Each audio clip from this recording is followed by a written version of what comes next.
যে এটা 23 জন মারা গিয়েছিল। ওই সময় একজন ফটো সাংবাদিক ছিলেন এবং যিনি বলেছিলেন যে উনি 51 জনের বডি বিভিন্ন রাস্তা এবং বিভিন্ন ভবনের বারান্দায় উনি দেখতে পেয়েছেন এবং ওই 51 জনের ছবিও কিন্তু উনি উঠিয়েছিলেন। বিএনপি ইলেকশনে আসুক আর না আসুক, আমরা একতরফা নির্বাচন করব, এটি হেফাজতের মাধ্যমে একটা যুদ্ধের মহড়া হলো এবং আমাদের পুলিশ বিডিআর এবং আমাদের র্যাপিড অ্যাকশন ব্যাটালিয়ন তারা একটু অস্ত্র তাক করে প্র্যাকটিস করলো এবং প্র্যাকটিস করে আমাদের কিছু নিরীহ লোককে হত্যা করা হলো। ওই সময় যারা নেতৃত্বে ছিল এবং তাদেরকে আমি কুশীলব হিসেবে ডিফাইন করি এবং এই সমস্ত কুশীলবরা সরকারের আদেশে বা নির্দেশে বা প্রশ্রয়ে যে কাজটি করেছে, এটা গণতান্ত্রিক সরকার আসলে তাদের বিরুদ্ধে মামলা হবে, কিন্তু তখন কিন্তু এই সরকার থাকবে না। আমি যেটা বলছিলাম, তখন ওই সময় প্রায় 15 থেকে 20,000 সশস্ত্র পুলিশ, র্যাপিড অ্যাকশন ব্যাটালিয়ন এবং বিজিবির সমন্বয়ে একটা যুদ্ধ প্ল্যান তৈরি করা হয়, মানে অ্যাজিব যুদ্ধ। যদিও যুদ্ধটা ছিল অসম যুদ্ধ, কারণ যারা হেফাজতে ইসলাম যে সমস্ত নেতা কর্মী বা সমর্থকরা এসেছিল, এরা কিন্তু সবই ছিল কম বেশি 90% বা 95% ছিল কিন্তু স্টুডেন্ট। তারা ছিল স্টুডেন্ট এবং তাদের কাছে কিন্তু কোনো ধরনের অস্ত্র বা তারা কিন্তু কোনো ধরনের যুদ্ধের প্রস্তুতি নিয়ে আসে নাই। কিন্তু আমরা কি দেখলাম 5ই মে রাতের বেলা রাত 3টা থেকে 6টা পর্যন্ত তাদের প্রতি যুদ্ধের যে মহড়া নিয়ে বা যুদ্ধের প্রস্তুতি নিয়ে একটি অসম যুদ্ধের মাধ্যমে তাদেরকে ডিসপার্স করা হলো। যদিও পুলিশের পক্ষ থেকে এবং আওয়ামী লীগের পক্ষ থেকে মাহবুবুল আলম হানিফ পরবর্তীতে বলেছিলেন যে 10 মিনিটে তাদেরকে ডিসপার্স করে দেওয়া হয়েছে এবং কোনো ধরনের হতাহতের ঘটনা ঘটে নাই। কিন্তু আমাদের পরের দিনে যখন ডিএমপির কমিশনার যখন সংবাদ সম্মেলন করেন, তখন উনি 2 বার উচ্চারণ করেন। একবার বলেন যে 4 জনের লাশ শাপলা চত্বরের ওখানে ছিল এবং আরেক জায়গায় উনি বিবৃতিতে বলেন যে আরো 3 জনের লাশ। এইভাবে 7 জনের কথা বলেছিলেন এবং উনি বলেছিলেন যে একজন পুলিশ সদস্য মারা গিয়েছে। যদিও ওই সময় যে পত্রপত্রিকার যে ব্যাখ্যা বিশ্লেষণ যেটা ছিল, যদিও পত্র পত্রিকা বা মিডিয়া কিন্তু নিয়ন্ত্রিত ছিল, কারণ ওই সময় যে অপারেশনটা ছিল সেই অপারেশন এবং ওই সময় পত্রপত্রিকার ভাষ্য অনুসারে 11 জন নিহত হয়েছিল। এইভাবে আমরা যে বিবৃতিটা পেয়েছিলাম। কিন্তু ওই সময় যে অপারেশনটা করা হয়েছিল হাসিনা আক্তার, আপনার হয়তো খেয়াল আছে, ওখানে কিন্তু বিদ্যুৎ সংযোগটা টোটাল বিচ্ছিন্ন করে দেওয়া হয়েছিল, as it is a black out.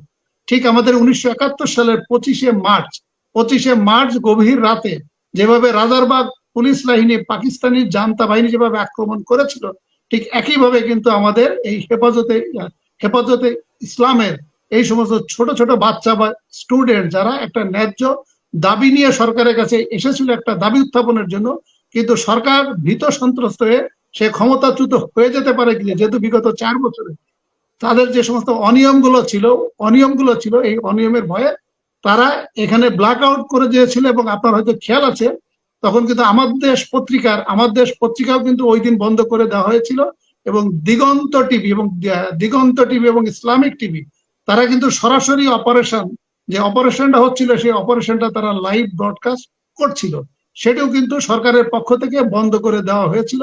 শুধুমাত্র কিছু নিয়ন্ত্রিত টেলিভিশন চ্যানেল ওদেরকে দিয়ে ভিডিও করিয়ে আমাদেরকে যারা পাবলিক বা জনসাধারণ যারা আছে তাদেরকে এটা প্রকাশ করা হয়েছিল। যদিও পরবর্তীতে যে সমস্ত সোশ্যাল মিডিয়া বা পত্রপত্রিকায় যে নিউজ এসেছে সেখানে কিন্তু বলা হয়েছিল যে 23 জন মারা গিয়েছিল। যদিও এটা প্রথম আলো নিউজ ছিল যে এটা 23 জন মারা গিয়েছিল। ওই সময় একজন ফটো সাংবাদিক ছিলেন এবং যিনি বলেছিলেন যে উনি 51 জনের বডি বিভিন্ন রাস্তা এবং বিভিন্ন ভবনের বারান্দায় উনি দেখতে পেয়েছেন এবং ওই 51 জনের ছবিও কিন্তু উনি উঠিয়েছিলেন। এবং এইটার পরবর্তীতে পরের দিন যে 6 তারিখে নারায়ণগঞ্জ, কাঁচপুর, হাটহাজারী, বাগেরহাট বিভিন্ন জায়গায় কিন্তু হেফাজতের উপর আক্রমণ করা হয় এবং প্রায় আপনার তার 2-3 দিনের ভিতর প্রায় 83টা মামলা করা হয় এবং আসামি করা হয় 85,000 মামলা করা হয়। এখন প্রশ্নটা হচ্ছে যে এই যে ঘটনাটা ঘটলো, এটা আসলে সরকারের এইভাবে এইভাবে অপারেশন করাটা ঠিক হয় নাই, কারণ এটা একটা ন্যায্য একটা দাবি ছিল। তাদের দাবিটা তারা শুনতে পারতো, তারপরে তাদেরকে আশ্বাস দিয়ে সরকার বলতে পারতো যে আমরা এটা আলোচনা করব, আলোচনা করে যদি এই দাবি যদি মানার মতো হয় তাহলে আমরা মানব।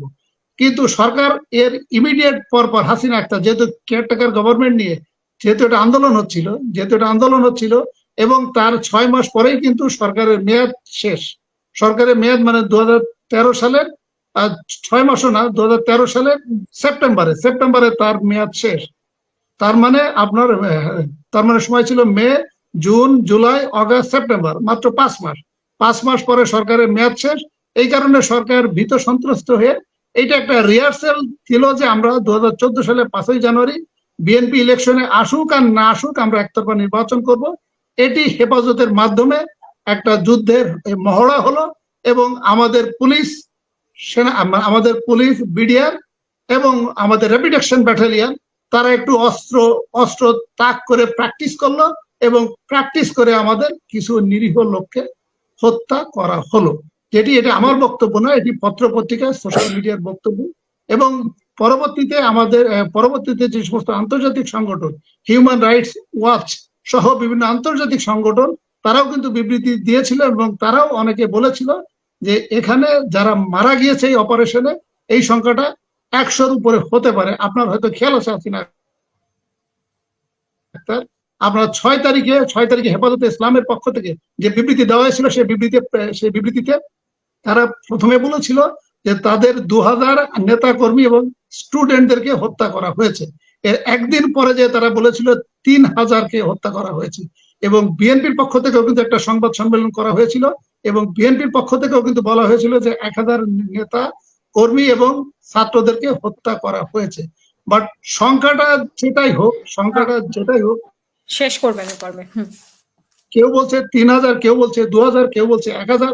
আন্তর্জাতিক সংগঠন বা হিউম্যান রাইটস ওয়াচ তারা বলছে 100-র উপরে এবং ডিএমপির পক্ষ থেকে যেটা বলা হয়েছিল 11 জন। বাট আমার কথা হলো যে তাদের একটা ন্যায্য দাবি, এই দাবির জন্য আপনি 11 জন হোক, 15 জন হোক আর 20 জন, আপনাকে কেন হত্যা করতে হবে? এই হত্যাটা একটি নিন্দনীয় এবং এটি কোনোভাবে একটা গণতান্ত্রিক সরকার এটি করতে পারে না, করা উচিত না।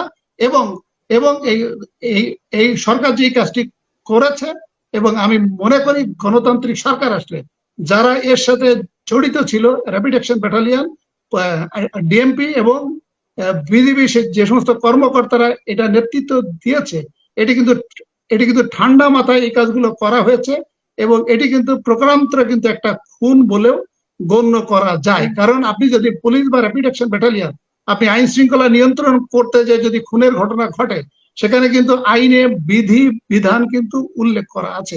সেখানে আমাদের ফৌজদারি কার্যবিধি 127 থেকে 132 পর্যন্ত স্টেপ বাই স্টেপ বলা আছে আপনি কি করবেন এবং আপনি গুলি চালাবেন কখন, সেটা আমাদের পিআরবি 153 থেকে 155 পর্যন্ত কিন্তু স্পষ্ট এই কথাগুলো বলা আছে। এবং গুলি চালানোর ক্ষেত্রে আমাদের ফৌজদারি কার্যবিধি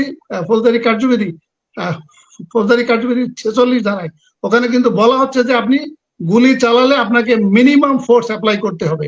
কিন্তু আমরা কিন্তু ওখানে মিনিমাম ফোর্স এবং পুলিশের যে সমস্ত ফৌজদারি কার্যবিধি, আমাদের পিআরবি এবং আমাদের সংবিধান কর্তৃক যে জনগণের বা কোনো একটা রাজনৈতিক সংগঠনের বা অরাজনৈতিক সংগঠনের যে সমাবেশ এবং সরকারের কাছে দাবি করার যে কৌশল বা তাদের যে নৈতিক অধিকার এবং সরকার যেভাবে দমন করেছে, সেটি কোনোভাবে আইন কানুনের এটা মান্য করে নাই। আমি আশা করি গণতান্ত্রিক সরকার আসলে ওই সময় যারা নেতৃত্বে ছিল এবং তাদেরকে আমি কুশীলব হিসেবে ডিফাইন করি এবং এই সমস্ত কুশীলবরা সরকারের আদেশে বা নির্দেশে বা প্রশ্রয়ে যে কাজটি করেছে, এটা গণতান্ত্রিক সরকার আসলে তাদের বিরুদ্ধে মামলা হবে, কিন্তু তখন কিন্তু এই সরকার থাকবে না।